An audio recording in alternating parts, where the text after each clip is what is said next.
परिहरेत। यदि आप व्यापारी हैं या गृहस्थी में कोई भी कार्य बोले बिना झूठ बोले काम नहीं चलेगा। ऐसा तो हमें शास्त्रों में कहीं नहीं मिला कि कोई व्यापार कोई ऐसा कार्य की झूठ। हाँ, एक जगह जरूर झूठ बोल देना चाहिए।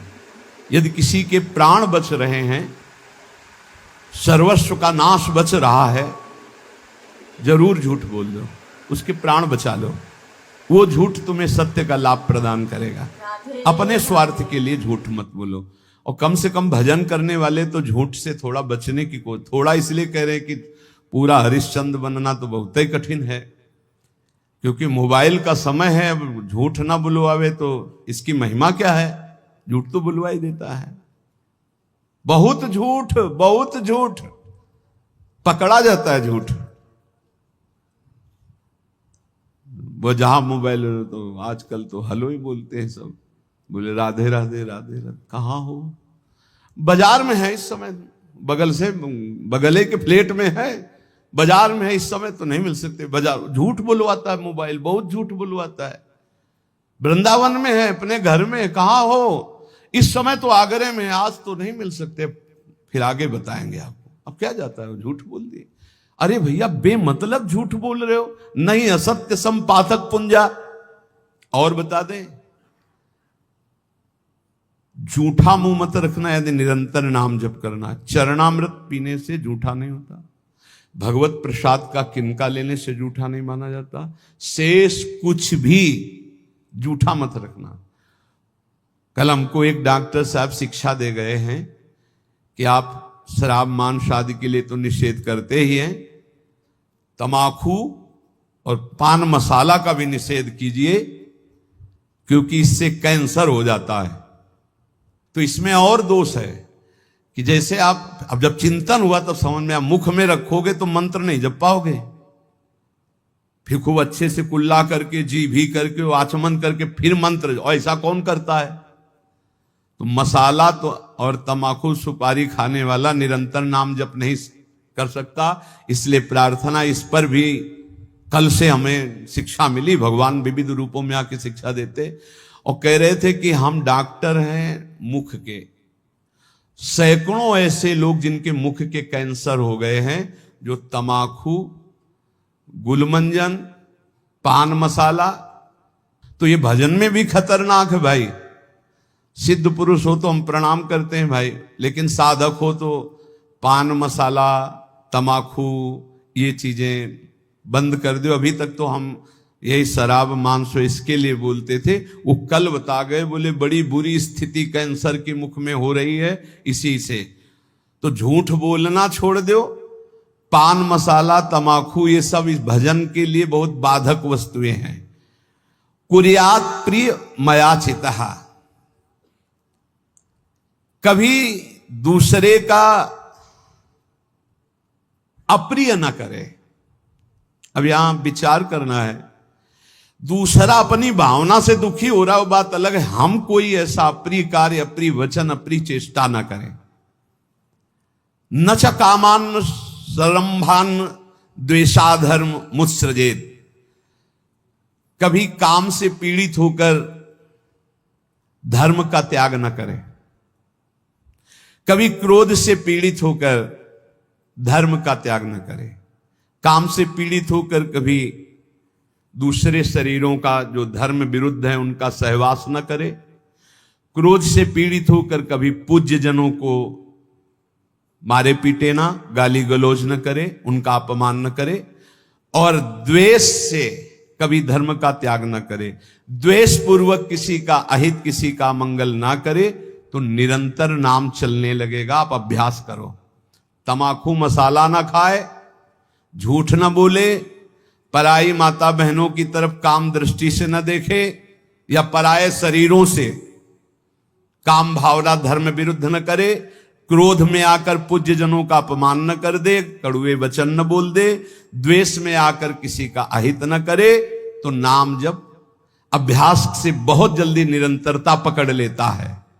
न पापे प्रतिपापः स्यात् साधुरेव सदा भवेत्, आत्मनैव हतः पापो यह पापम कर्तुमिच्छति। यदि तुम्हारे साथ कोई पापी आदमी पाप का बर्ताव कर दे, यदि तुम नाम जापक हो तो उसके बदले में तुम पाप मत करना। ना उससे तुम बदला चाहना, ना भगवान से, ना किसी और के सहयोग से, और ना स्वयं से। ये भगवत प्राप्ति के लिए है। संसारी आदमी ऐसा नहीं करेगा। वो तो एक थप्पड़ का जवाब 2 थप्पड़ में देना चाहेगा, लेकिन भक्त का स्वभाव कह रहे, यदि कोई पापी आदमी तुम्हारे साथ कोई भी गलत बर्ताव, तो हमारा कर्तव्य है कि हम भगवान से प्रार्थना करें, हे प्रभु इसकी बुद्धि शुद्ध कर दो। नाथ, यदि इसकी बुद्धि शुद्ध हो जाए तो ये भी महात्मा हो जाएगा। प्रभु इसको दंड मत देना, ये बहुत भूल में है, इसकी भूल को मिटा दो हे नाथ, हम आपसे प्रार्थना करते हैं। इसका प्रभाव ये होगा कि भगवान आपसे बहुत प्रसन्न हो जाएंगे। उसका तो जो होगा वो उमा क्षमा सापौते भारी, वो दंड तो भोगेगा ही भोगेगा पक्का, पर आपने क्षमा कर दिया तो आपके लिए आपके इष्ट बहुत प्रसन्न हो जाएंगे आपसे। जो साधु स्वभाव है वो किसी भी भारी संकट में पड़कर भी पाप कर्म न करे।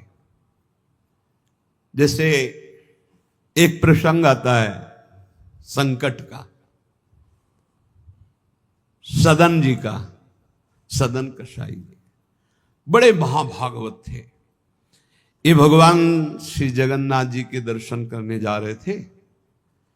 महान अनुराग रस में डूबे हुए 2-4 घरों से भिक्षा ले लेते और पाते हुए फिर। तो संध्या समय था, एक घर में भजन करने से एक मुख में विशेष आकर्षण होता है, भागवती का आकर्षण होता है, जो एक आत्म सुख प्रदान करता है। लेकिन जो विषयी जन होते हैं उनके लिए वो आकर्षण काम में भी बदल सकता है। तो उनको एक नवयुवती जो नववधू थी उस घर में, उसने देखा तो उसने कहा, बाबा यहीं पा लीजिए। उनका जैसी आपकी इच्छा। जब पाया तो कहा यहीं विश्राम कर लीजिए। कहां जाते हो? तो कहा जगन्नाथ जी के दर। तो सुबह चले जाना। अब यहां थोड़ी त्रुटि हो गई। बैरागी को सहसा किसी के घर में शयन करना निषेध है, या तो दरवाजे के बाहर, या देव मंदिर, या ग्राम के किनारे कोई वृक्ष, कोई ऐसा देवालय आदि में। अन्यथा या तो कोई वैष्णव महाभागवत, फिर भी उसके बाहर उसकी सैयाओं पर ना सोए जो घर गृहस्थी की है। सहज सरल चित्त तो उसी घर में शयन कर गए। उनको होगा कोई कमरा ऐसे, और अन्य बड़े घर होते हैं। रात्रि जब हुई तो उनकी वही नववधू आई, उसके पति थे, अभी नववधू हुई थी। उसने काम वेदना से पीड़ित होकर याचना की सदन से। सदन जी ने कहा कि तुम कैसी हो, तुम्हारे पति है फिर भी तुम ऐसी याचना करती हो। चली गई। उनको लगा कि शायद समझ आ गई हो, उसने जाके पति की हत्या कर दी। उसको लगा कि ये इसलिए बड़ा काम पापी स्वभाव का होता है। जब बुद्धि में बैठ जाता है कुछ भी पाप पूरे परिवार को मार सकता है, ऐसा है। बहुत ऐसी घटनाएं सुनने को मिलती हैं। वो आयुष ने कहा पति की हत्या कर दी, अब तो स्वतंत्र होना, अब तो भय रहित हो। तो उनका धूर्त कहें कि ये हमने कब कहा, ये महत अपराध करने वाली तो है। तो उसने कहा होश में अगर हल्ला मचा दिया तो जान से मार डाले जाओगे यहीं। उन्होंने विचार किया कि बात तो सत्य है। तो उन्होंने कहा धर्म में प्राण त्याग देना सही है, लेकिन अधर्माचरण करना सही नहीं।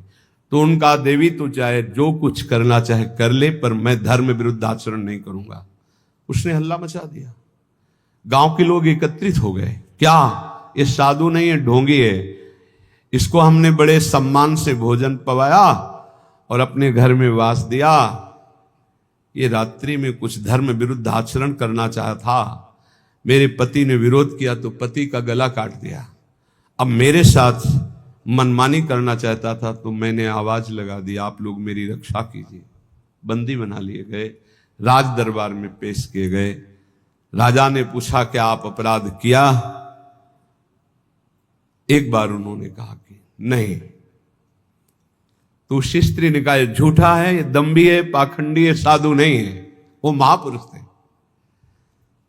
राजा ने पुनः पूछा, तुमने अपराध किया? तो उनका, ये जो देवी कह रही उसी के अनुसार मुझे दंड दिया जाए, क्योंकि भगवान की इच्छा, इसीलिए सब विधान बना। तो दोनों हाथ यहां से काट लिए गए, हाथ कटवा लिया धर्म विरुद्ध आचरण। अब कुछ ऐसे लेप लगाए गए जिससे रक्त रुक गया। जगन्नाथ जी के दर्शन करने गए तो बहुत हंसे प्रभु से, क्योंकि वो सच्चे थे। उन्होंने कहा, प्रभु आप जानते हैं, फिर भी ये लीला, अगर आज हाथ होते तो मैं हाथ जोड़कर आपको प्रणाम करता, पर स्वीकार करो आप हमारा। और जे ही ऐसे किया तो नवीन हाथ उनके प्रकट हो गए। सच्ची मानिए, कह रहे यहां कि आत्मनैव हतः पापो यह पापम कर्तुम इच्छति, पापानां विद्याधिष्ठानम लोभमेव द्विजोत्तम, लुब्धा पापम विवश्यन्ति नरानाति बहुश्रुताः। किसी भी लोभ या किसी धर्म संकट में फंस करके भी पाप आचरण नहीं करना चाहिए। कभी कई तरह के ऐसे धर्म संकट भक्तों के जीवन में आते हैं, उस समय आप अपने आराध्य देव की निष्ठा में रहो। प्राण भी चले गए तो भगवान की प्राप्ति हो जाएगी, लेकिन धर्म भ्रष्ट हो गए तो क्या? जीवन धन गौर श्याम की प्राप्ति के लिए उनका स्मरण करते हुए 100 लात खा करके भी हम किसी को कुछ नहीं कहेंगे, अपनी श्री जी की प्राप्ति के लिए चलेंगे। वाग्वाणा प्रपतंतु मर्मशु शतम पाद प्रहारासिरो, ये है प्राप्ति करने की इच्छा का नाम। ये है, आपसे बहुत हृदय से बात कर रहा हूं। जब आप भगवत प्राप्ति के लिए कमर कसेंगे तो माया तुम्हें रौंदेगी पक्का।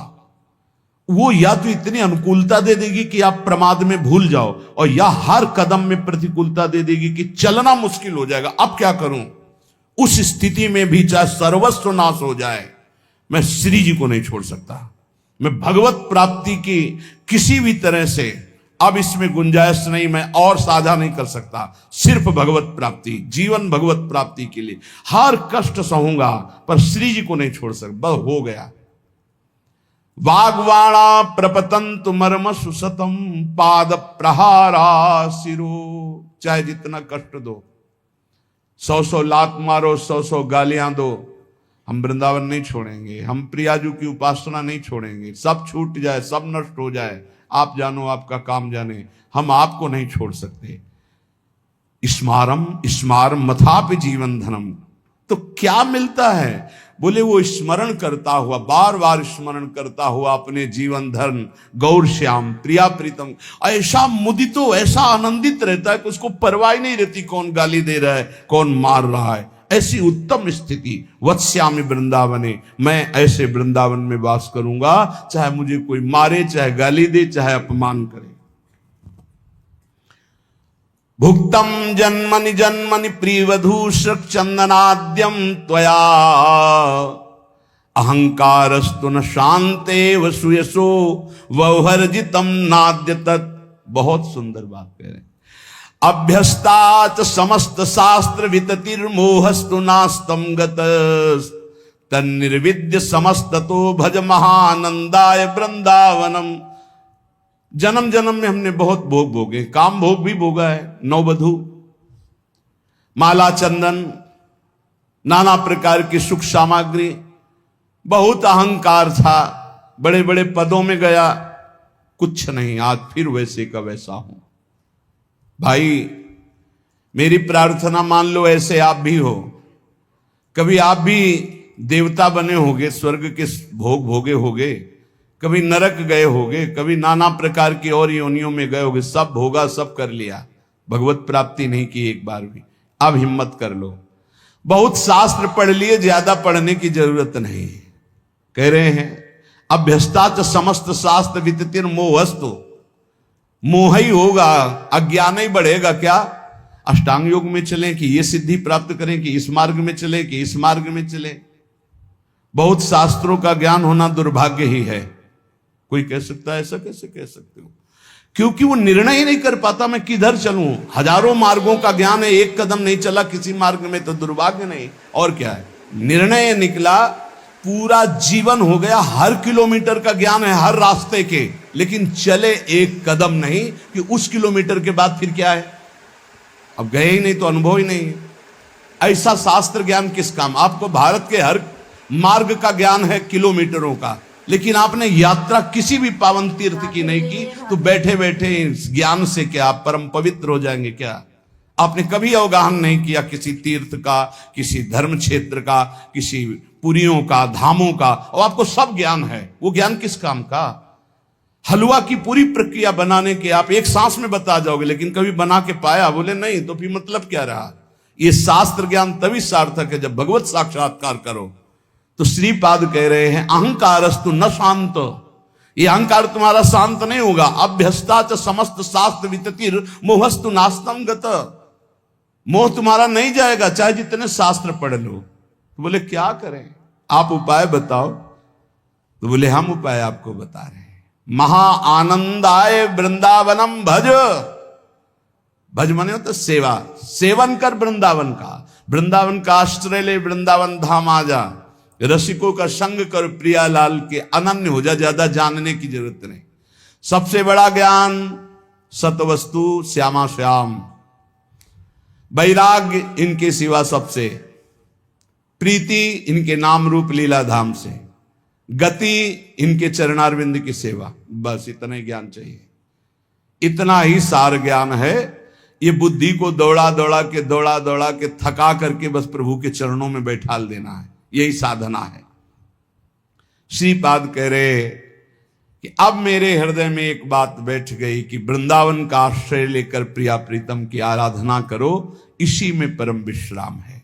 संत वाणी, जो भगवत प्रेमी भगवत प्राप्त महात्मा जन हैं, वो हमारी छोटी छोटी त्रुटियों से लेकर बड़ी त्रुटियों का सुधार करने के लिए शास्त्र के वचनों का अनुभव करके बोलते हैं। जीवन दो गतियों से गुजरता है। एक गति है जन्म मृत्यु में भटकना, और एक गति है जन्म मृत्यु से मुक्त होना। दो ही मार्ग है। अस्तो मां सदगमय, असत से सद की यात्रा करो, या सद स्वरूप का विस्मरण करके असद में रत हो जाओ जन्म मृत्यु के चक्र में। 84 लाख योनियां हैं कर्मानुसार। इन 84 लाख योनियों में जीव भ्रमित होता है। इस योनि में एक एक योनि लाख लाख प्रकार की है। एक योनि लाख लाख प्रकार की है। अब जैसे रेंगने वाली योनि, अब रेंगने वाले में कितने प्रकार के जीव हैं। सांप हैं, खन खजूर हैं, केचुआ, कितने प्रकार के जीव हैं रेंगने वाले में। एक है जलचर, अब जल में कितने प्रकार के जीव हैं। वायु में उड़ने वाले कितने प्रकार के जीव हैं। एक एक योनि में लाख लाख योनियां, उन लाख लाख योनियों में कई कई बार जन्म। अरे बड़ा प्रपंच है, बड़ा दुर्गति है जीवों की। अन्य योनियों के साथ जो दुर्व्यवहार हो रहा है बहुत ही घृणित है। कैसे तुम्हें बता, 1.5 घंटा धीरे धीरे जला जला करके पका रहे हैं पशुओं को, फिर उन्मत्त होकर मदिरा पान करके उसका खान पान कर, क्या कैसी दुर्गति जीते जीव अपनी कर रहे हैं। 84 लाख योनियों में एक एक योनि में लाख लाख प्रकार की योनियां, एक एक योनि में लाख लाख बार जन्म होना। ऐसे थोड़ी ये प्रपंच हाहाकार डिसीजन इसलिए कर रहे हैं कल्याण कर ले, भूल मत कर। यही एक चांस है मनुष्य दे जिससे तू अपना कल्याण कर सकता है, अन्य योनियों में नहीं। अब सोचो उस जीव की क्या हालत है। हाथ पैर बंधे हुए लोहे की छड़ में फंसा हुआ है, आराम से धीरे धीरे अग्नि उसे जला रही, वो कीक रहा है, चिल्ला रहा है, और वो आनंदित हो रहे हैं। वो थोड़ा थोड़ा पीते जा रहे हो, देख रहे हैं पक रहा है, पका लो। तुम्हारे तो खाने के काम में आएगा, तुम खाने के भी काम में नहीं आओगे। ऐसी तुम्हारी हालत काल करेगा, जब वो जलाएगा तो तुम खाने के काम में भी नहीं आओगे। बहुत होश में, बहुत होश में, बहुत होश में। ये कर्म तुम्हारा कहीं बख्शने वाला नहीं, तुम्हें दंड देगा। 84 लाख योनियां, एक केवल मनुष्य योनि जिनमें आप अपना उद्धार कर सकते हो। मानव जीवन गिने चुने श्वासों वाला है, गिने चुने श्वासों वाला।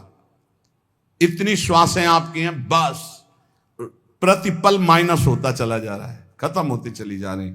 या हम आनंदित हो रहे हैं, 30 वर्ष के हो गए, 35, अरे आनंदित नहीं, 35 वर्ष गए जीवन के। मूल कार्य के लिए जो आए हो भगवत प्राप्ति, उसमें क्या किया?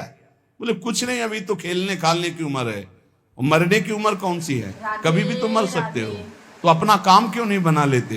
राधा राधा राधा।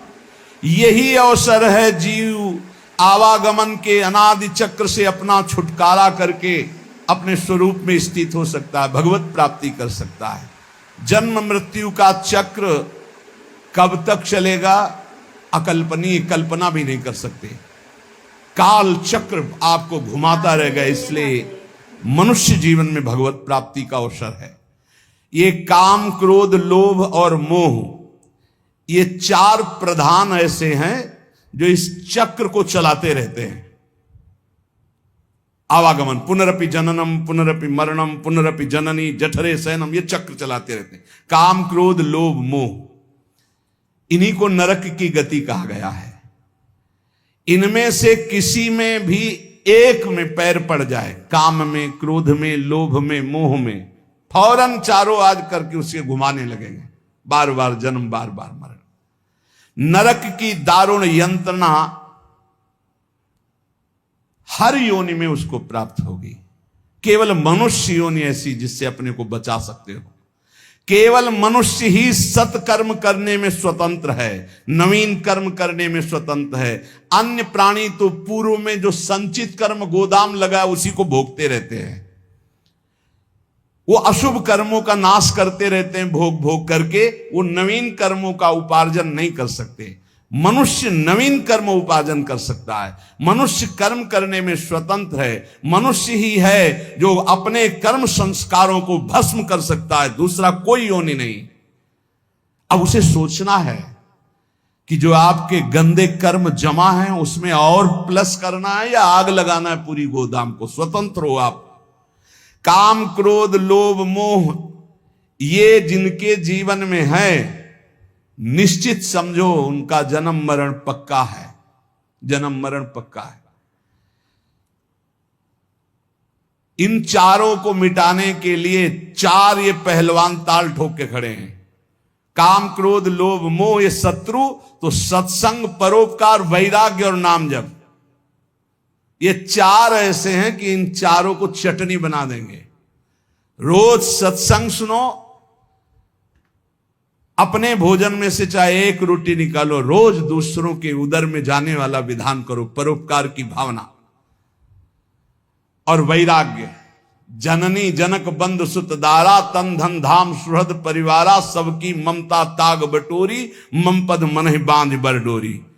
छोड़ दो भगवान के भरोसे में और अपने कर्तव्य का पालन करो। ज्यादा चिंता मत करो, चिंतन करो प्रभु का, वो सब संभाल लेंगे। अनंत ब्रह्मांड संभाल रहे हैं। तुम्हारे परिवार में तो 2 4 6 लोग ही होंगे। वैराग्य, सब भगवान का है, भगवान देखेंगे। जो जैसा कर्म करेगा वैसा भोगेगा। राधा राधा राधा। और अपने कर्तव्य का पालन, जिसके प्रति जो संबंध है ईमानदारी से आप करो, लेकिन राग मत करो। और नाम जप, सत्संग, परोपकार, वैराग्य और नाम जप, इसके द्वारा इस चक्र का नाश कर दो। काम, क्रोध, लोभ, मोह, इनकी मिटिया मेट करने के लिए सामर्थ्य है ये सत्संग, परोपकार, वैराग्य और भजन। अब भगवत धाम और नरक ये 2 हैं। चयन करो तुम्हें कहां जाना है।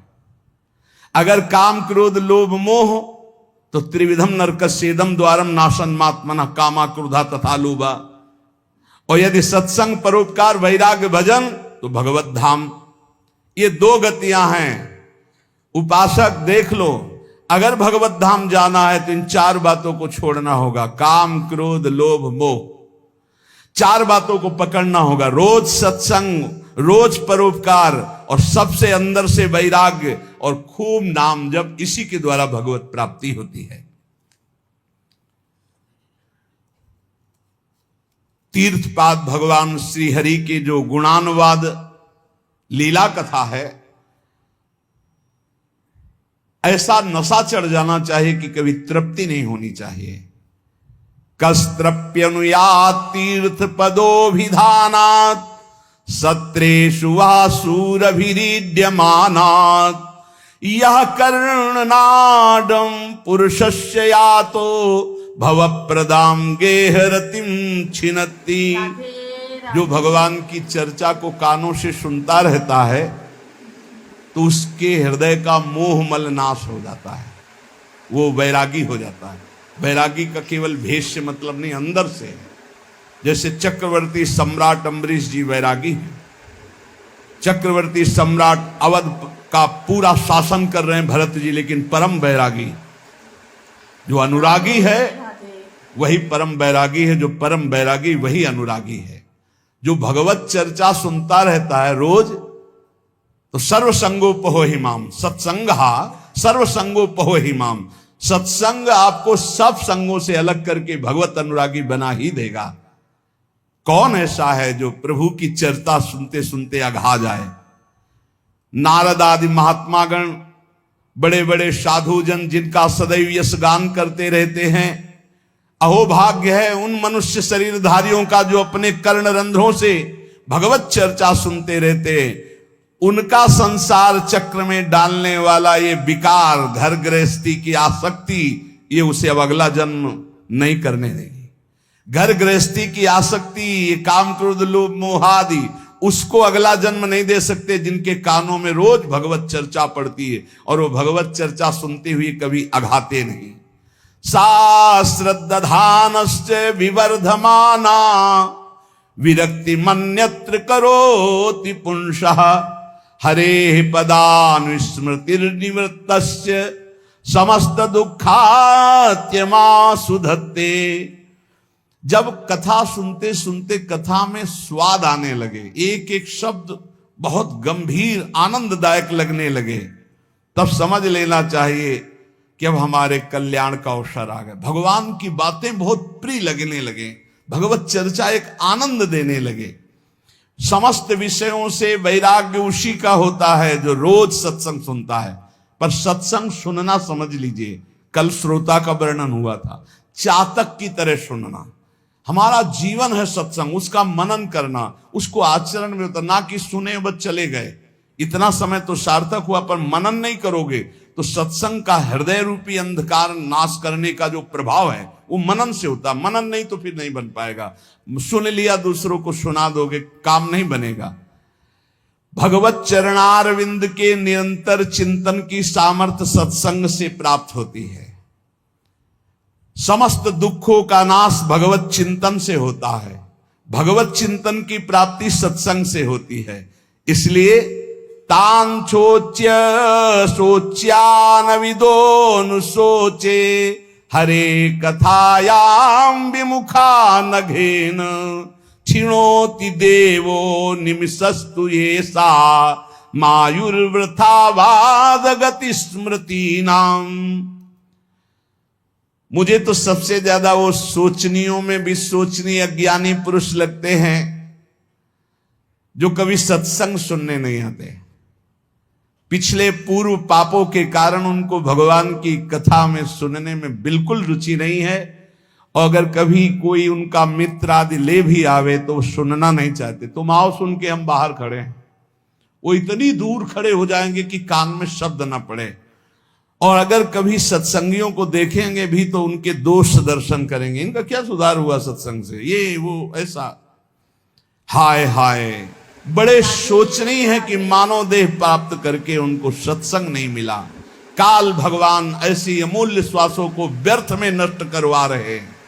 उनकी वाणी दूसरे के निंदा प्रपंच गायन में, देह भोगों में, व्यर्थ के वाद विवाद, व्यर्थ की चेष्टा, व्यर्थ के चिंतन में उनका जीवन चला जाता है।